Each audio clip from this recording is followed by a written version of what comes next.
Hey Cross Park, this is Jeff Hardy coming to you from the friendly confines of my office here on Carmel Road.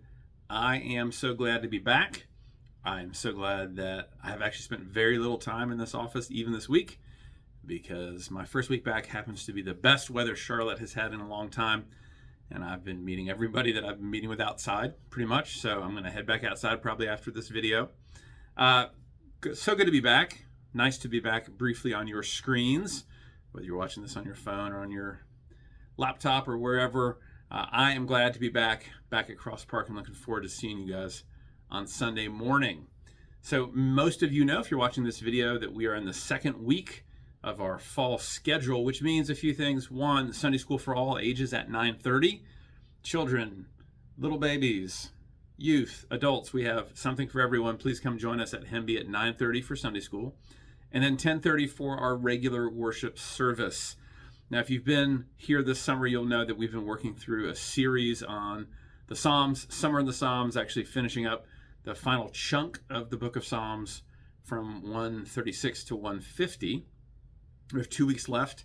It just so happens that Psalms 148, 149, and 150, the content of those Psalms dovetail rather well with our fall Vision and Value series, Him We Proclaim. So each fall we talk for a few weeks about our vision and our mission. And so this week we're going to be on Psalm 149. Grant did 148 last week. We'll do 150 next week. We'll talk about Him We Proclaim with an emphasis on we. What is the group dynamic that we see in Psalm 149, and how does that help us to worship Him and to proclaim the gospel together? So I'm really looking forward to being back and preaching, talking through a really fascinating and helpful psalm. Well, many of you are wondering how our summer was. I will download more. I'm still processing in some ways what I learned and what the Lord was doing this summer, but I have some introductory comments at least today. In many ways, it was a great summer. It was a beautiful summer in Boone, even though it was hot. It wasn't as hot as Charlotte. We had some fantastic sunsets. We went to the pool. We went hiking. We had a beautiful view from our kitchen, from our porch. We ate many meals on our deck at our little mountain house. It was lovely, and we really did have a great summer in many ways.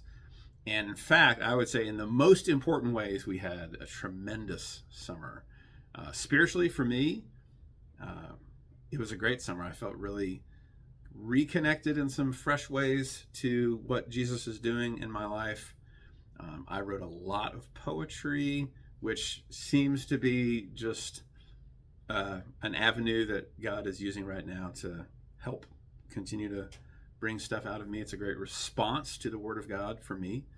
And I felt like I saw and understood several things about myself in some fresh ways that will allow, I think, Jesus to get more grace on them and continue to grow me. So spiritually, it was a very helpful, encouraging, productive summer. And relationally, it was really good.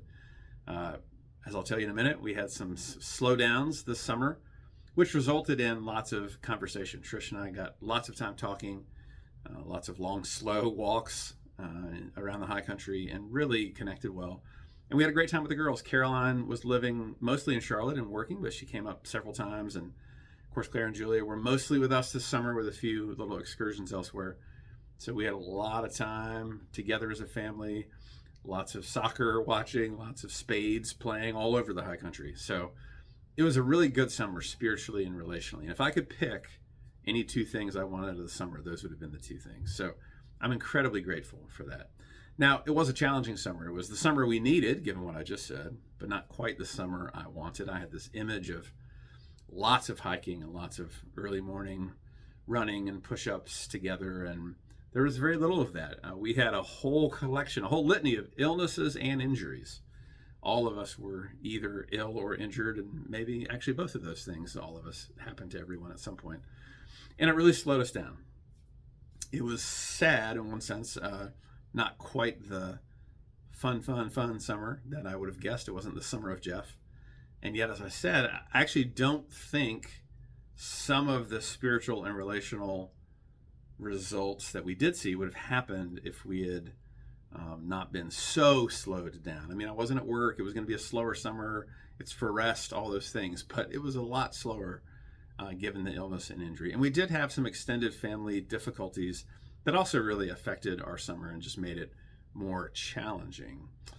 But through all of those things, the Lord was good.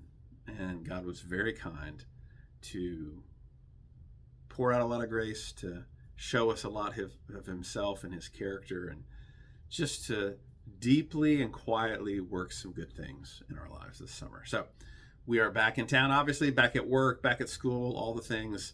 Glad for all those things to be true.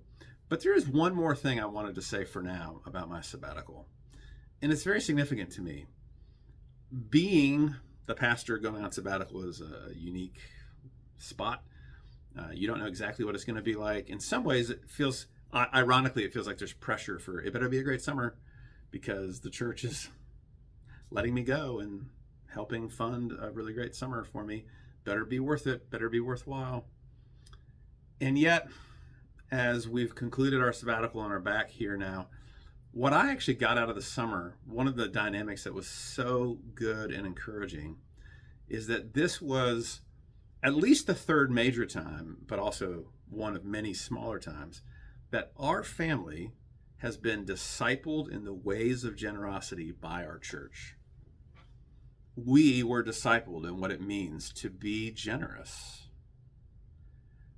Before we left on sabbatical, and our last Sunday at church, people had put together all sorts of nice gifts and gift cards, and it was really lovely. But then even over the course of the next week or two before we left town for a while, people dropped stuff off at the house. People were texting us encouragements. We got cards in the mail. The level of gift and grace and heart and generosity that we felt from Cross Park, it was enormous. It really was. You have generously loved us well, and we are humbled and we are grateful. So thank you so much. This is our second sabbatical, and the church has lovingly sent us off and helped us in many ways with both our sabbaticals. And even before our first sabbatical, we had a summer where 6 months or less, a few months into Cross Park, several of you helped us to be able to go away on our 10th anniversary trip.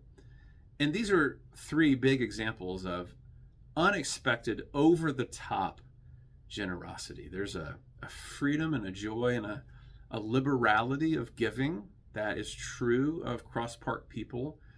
And I think it's because of your great, deep love for the Lord, your understanding that you have been given everything. And so for you to freely give away all sorts of things to others, including to us, it naturally flows from your gospel hearts. So from the hearts of the Hardy family to all of you who prayed and texted us or gave us gifts before we left, thank you so much. We did have, in many ways, a lovely, redemptive, restful summer. And we are so grateful that you gifted that to us. And we're grateful to the Lord for how he used all the things that happened this summer for productive and redemptive purposes.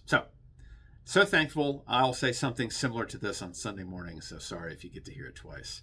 And then in a few weeks, I think I'll download some more thoughts as I continue to put them together. But thank you.